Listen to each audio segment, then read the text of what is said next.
بسم اللہ الرحمن الرحیم۔ السلام علیکم ورحمۃ اللہ وبرکاتہ۔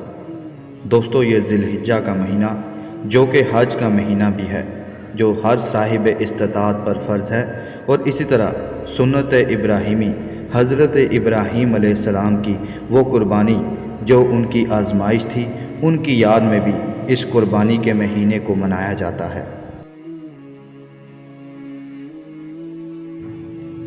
حضرت ابراہیم علیہ السلام وہ جلیل القدر پیغمبر ہیں جنہوں نے اپنے رب کی تمام تر آزمائشوں کو بہترین طریقے سے نبھایا ہے۔ اور اسی طرح قرآن مجید میں سورۃ البقرہ کی آیات میں اللہ تعالیٰ فرماتے ہیں کہ جب ابراہیم علیہ السلام کو ان کے رب نے کئی باتوں سے آزمایا اور انہوں نے سب کو پورا کر دیا، تو اللہ نے فرمایا کہ میں تمہیں لوگوں کا امام بنا دوں گا۔ عرض کرنے لگے میری اولاد کو بھی، فرمایا میرا وعدہ ظالموں سے نہیں ہے، یعنی کہ یہ وہ وعدہ جو کہ تمہاری اولاد کو صرف اس طریقے سے حاصل رکھتا ہے کہ جو صالح ہیں، اور ان میں سے جو ظالم ہوں گے ان کے لیے وعدہ نہیں ہے۔ اس سے یہ بات خود ظاہر ہو جاتی ہے کہ گمراہ یہودی اور مشرک بنی اسماعیل اس وعدے کے بالکل مصادق نہیں ہیں۔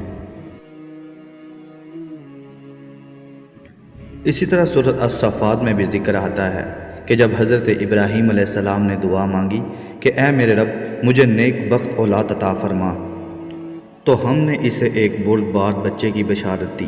پھر جب وہ بچہ اتنی عمر کو پہنچا کہ اس کے ساتھ چلے پھرے، تو اس ابراہیم علیہ السلام نے کہا کہ میرے پیارے بچے، میں خواب میں اپنے آپ کو تجھے ذبح کرتے ہوئے دیکھ رہا ہوں، اب تو بتا تیری کیا رائے ہے؟ بیٹے نے جواب دیا کہ ابا جو حکم ہے اسے بجا لائیے، انشاءاللہ آپ مجھے صبر کرنے والوں میں پائیں گے۔ عرض جب دونوں متی ہو گئے، یعنی کہ راضی ہو گئے، اور اس باپ نے اس کو بیٹے کو پیشانی کے بل گرا دیا، تو ہم نے آواز دی اے ابراہیم، یقیناً تو نے اپنے خواب کو سچا کر دکھایا، بے شک ہم نیکی کرنے والوں کو اسی طرح جزا دیتے ہیں۔ در حقیقت یہ کھلا امتحان تھا، اور ہم نے ایک بڑا ذبیحہ اس کے فدیے میں دے دیا، اور ہم نے ان کا ذکر خیر پچھلوں میں باقی رکھا۔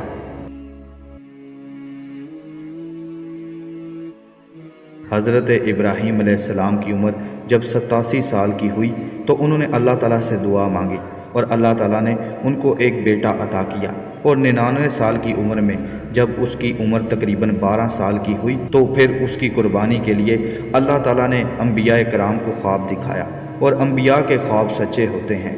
اور اسی طرح حضرت ابراہیم علیہ السلام نے جب اپنے بیٹے سے اس خواب کا ذکر کیا تو انہوں نے آگے سے کہا کہ آپ اس تمام تر امتحان کو کر گزریے، انشاءاللہ آپ مجھے صبر کرنے والوں میں پائیں گے۔ اور پھر جب انہوں نے اپنے بیٹے کو ماتھے کے بل زمین پر لٹایا، اور کچھ روایتوں میں یہ آتا ہے کہ انہوں نے اپنی آنکھوں پر پٹی باندھی، چھری کو تیز کیا کہ کدھر بیٹے کو دیکھ کر ان کو ان پر ترس نہ آ جائے، اور جب چھری کو چلایا تو اس کے نیچے ایک دمبا تھا جو جنت سے اللہ تعالیٰ نے عطا کر دیا، اور ان کی یہ تمام تر آزمائش پوری ہو گئی۔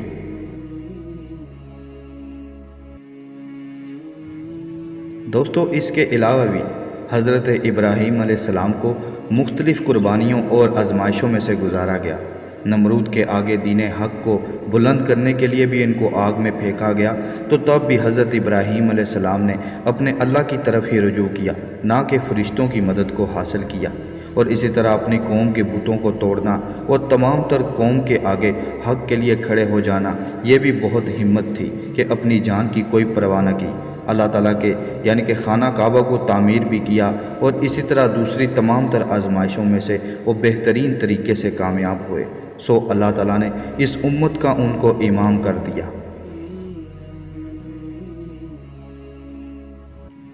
اور اسی کے ساتھ حج اور اس قربانی کو تا قیامت تک حضرت ابراہیم علیہ السلام کی سنت قرار دے دیا گیا، جو ہر سالہ سال امت مسلمہ سر انجام دیتی ہے۔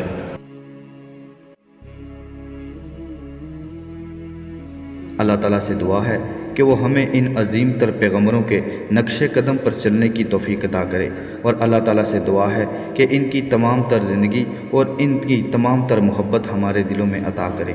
اللہ تعالیٰ سے دعا ہے کہ وہ ہمیں اپنے دین کو سمجھنے، اس پر عمل کرنے اور دوسروں تک پہنچانے کی توفیق عطا کرے۔